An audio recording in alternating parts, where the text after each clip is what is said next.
Good morning and again welcome back to my new video. আজকে আমি তোমার সাথে একটা সুন্দর ভিডিও শেয়ার করব। তোমরা রিসেন্টলি দেখেছিলে যে আমি তারাপীঠে গিয়ে মায়ের ভোগ দেওয়ার একটা ফটো শেয়ার করেছিলাম।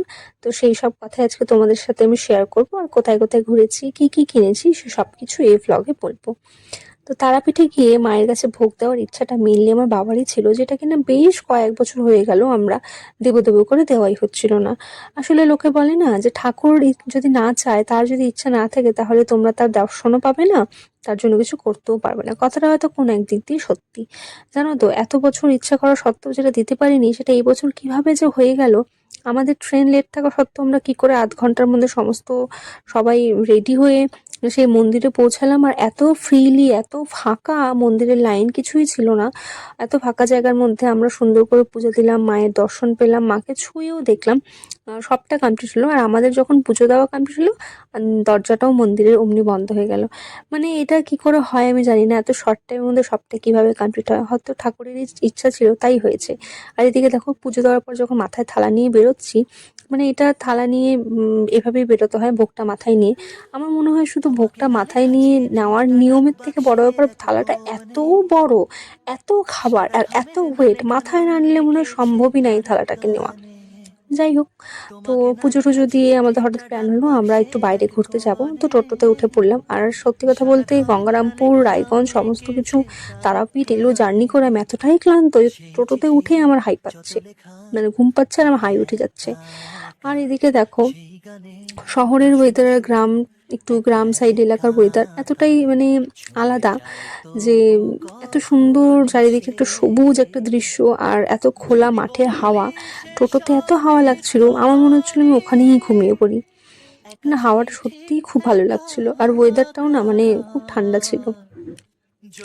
ঠান্ডা বলতে রোদ ছিল, কিন্তু তাও এতটা হাওয়াতে না আমার শরীর একদম ছেড়ে দিচ্ছিল। তো যাই হোক, হাওয়া খেতে খেতে পৌঁছে গেলাম এই মা ভবতারিণী কালী মন্দির, যেটা কিনা তারাপীঠের থেকে কাছাকাছি, মানে তারাপীঠের মায়ের মন্দির থেকে। তো এই ভবতারিণী মন্দিরের সাথে আবার একটা ঘাট আছে। তো সেই সব কিছুই আর কি আমরা দেখছিলাম। এরপরে আবার আমরা এটা দেখার পর পৌঁছে গেলাম অন্য একটা জায়গায়। তো এখানে যে জায়গাটা দেখতে পাচ্ছ, এটার নাম জানুকুণ্ডু।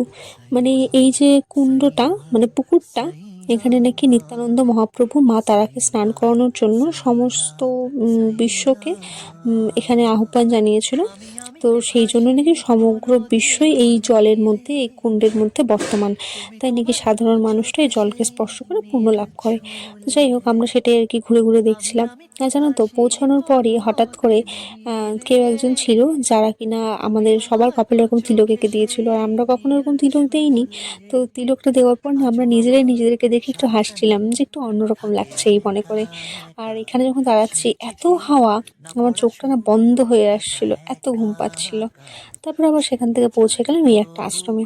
এটা একটা মঠ বা একটা আশ্রম বলতে পারো, যেখানে কিনা তোমরা গিয়ে দেখতেও পারবে, ঘুরতেও পারবে, আবার একটু থাকারও ব্যবস্থা আছে। এরপরে চলে গেলাম আর একটা জায়গায়, এটা একটা ইস্কন। তো ফোনটা তো ফার্স্টে জমা নিয়েছিল, তো বেরোনোর পর বাকিটা আমি রেকর্ড করতে পেরেছি। দেখো কি সুন্দর বাইরে হচ্ছে এই মূর্তিগুলো সাজানো কীর্তনের। আর বেরিয়ে আসার সময় এই নীল পদ্মটা দেখতে পেয়েছি, আমি কোনোদিন নীল পদ্ম দেখিনি, তো আমি চিনিনি, ফার্স্টে শালুক ফুল ভেবেছিলাম।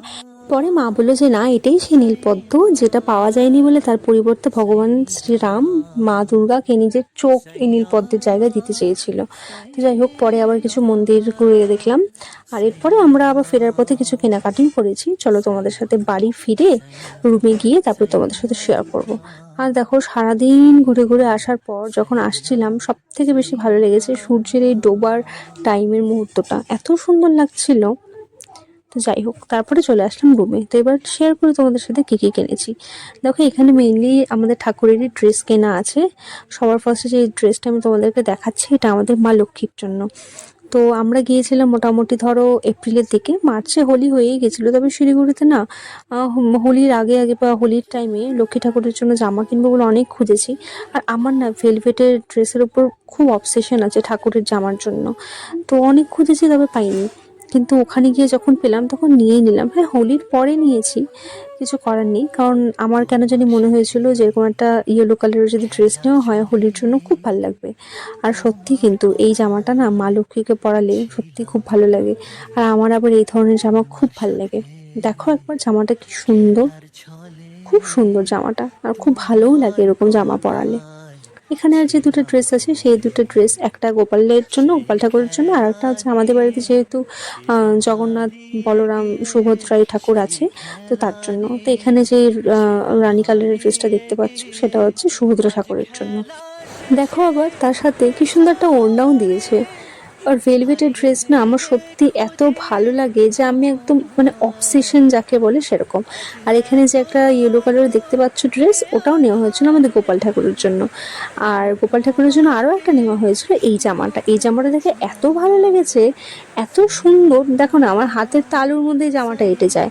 আর সত্যি আমাদের যে গোপাল ঠাকুর আছে এত ছোট্ট, মানে এই জামাটার থেকেও মানে ছোট সাইজ ওই ঠাকুরের। আমরা ওই ঠাকুরের থেকে একটু বড় সাইজের জামা কিনি যাতে ঠাকুরটাকে একটু বড় লাগে। তো যাই হোক, সবার জন্য সবকিছু কিনেছি। এইদিকে আবার আমি কিনেছি মার জন্য একটা মালা, আর এইদিকে একটা আমার কানের। তো এই ছিল আজকের ব্লগ, সবটা তোমাদেরকে জানালাম, জানিও কেমন লাগলো।